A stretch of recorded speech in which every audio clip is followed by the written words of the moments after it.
स्वामी समर्थ सांगतात, आपल्या घरात खरोखर देवाचा वास आहे का हे ओळखण्यासाठी 5 सोपे संकेत मिळतात. एका भक्ताने स्वामी समर्थांना विचारलं, माझ्या घरात देवाचा वास आहे का?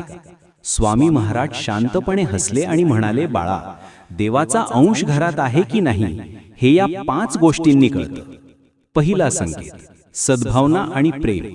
घरातील माणसांमध्ये जर नेहमी प्रेम, आपुलकी, आदर आणि शांतता असेल तर देवाचा वास नक्कीच तिथे असतो. दुसरा संकेत, सतत नामस्मरण. ज्या घरात रामनाम किंवा दत्त दत्त असा नामगजर होत असतो त्या घरात देव स्वतः वावरतो. तिसरा संकेत, अन्नात समाधान. अन्न हे पूर्ण ब्रह्म आहे. थोडं असो वा जास्त, सर्वजण घरात समाधानाने जेवत असतील तर ते घर देवालय बनतं.